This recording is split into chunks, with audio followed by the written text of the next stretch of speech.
Well, fantastic. Thank you, Sam, and thank you to everybody for joining. After the last few weeks of a dumpster fire in Congress, I cannot tell you how much of a relief it is to be in a virtual room with all of you instead of locked in Capitol Hill with Matt Gaetz and Marjorie Taylor Greene and all the insanity, Mike Johnson, that we've been dealing with.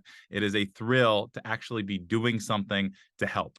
And it's a huge thrill to be able to do it with a friend like Sam. We have a tremendous set of leaders in Virginia. Virginia is always the training grounds for the next generation of national leadership for the Democratic Party. And I think we see that in the races that Sam is helping lead all across the state. And of course, it's a thrill to do it with the Grassroots Dems once again. I remember when the Grassroots Dems were still getting started, when it was just the first early days. And it is so encouraging to see what a movement you all have been able to build, bringing in young people time and time again, training them up, building an incredible bench, and winning races all across the country. A huge help in ours, and now focusing on all the off-year elections that we have, most especially these critical races in Virginia. We've got a lot to do. I'm going to repeat some of the things that you guys already know, but Virginia is a bellwether state. And as Virginia goes, the rest of the nation's going to follow. And that means that the stakes over the next 48 hours, 36 hours now, couldn't be any higher.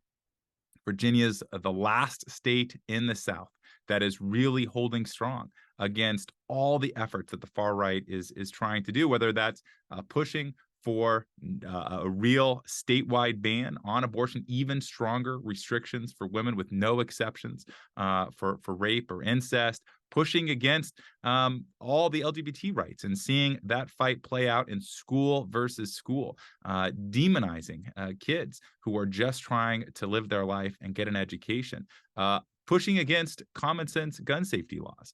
In that brief moment when we had a Democratic trifecta in Virginia just a couple of years ago, there was a tremendous amount accomplished. The first minimum wage bill pushing forward in Virginia, new efforts to make sure that more folks could vote. That was really essential. And now Republicans are doing everything they can under Governor Youngkin to roll that back and, in fact, make it even more extreme.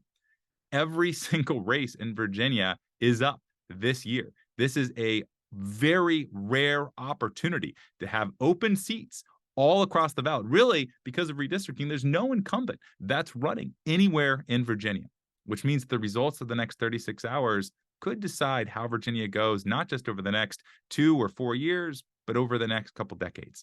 That is why it's so essential to do this work. When I talk to folks in Virginia and across the country, I hear a lot about choice. I hear a lot about education, and I hear a lot about the economy. And it's our job to make sure that folks actually hear just how much of a contrast there is on those issues. The single most important thing that we can do right now is have a conversation with a voter or even leave them a voicemail.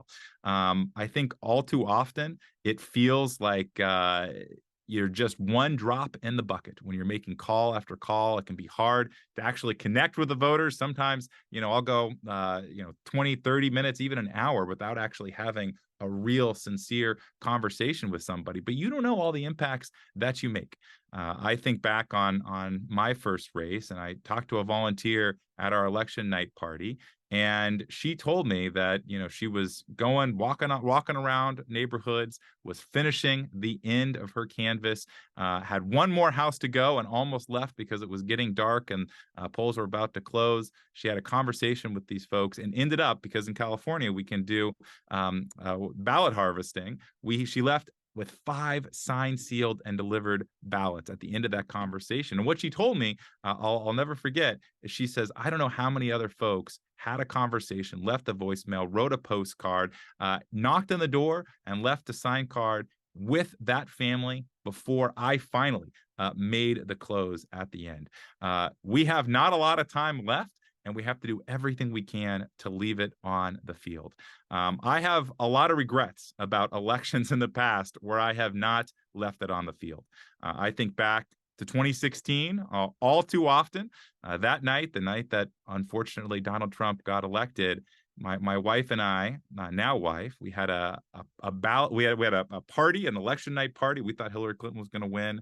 We had all these bottles of champagne, all our friends over, and my wife baked 50 cookies in the shape of all 50 states, and we had this blue frosting that we were ready to put on the states when they were called. We were so excited. My wife is very creative. We thought this was a great idea, and then we ended just devastated by the results of that election, and even worse, knowing the pain that it would cost all of our loved ones. My brother had pre-existing health conditions. The immigrants in our community that we knew would be hurt. The 4 years of the Trump administration were even worse than I imagined on that election night. But I left believing, convicted that I had to do everything I can to never, ever feel regret on an election night ever again, to leave it all on the field. And that's exactly what we've done. And I think that's actually the story of a lot of folks that have become engaged with Grassroots Dems, whether it was the 2016 race or others. We can have absolutely no patience for complacency in this moment.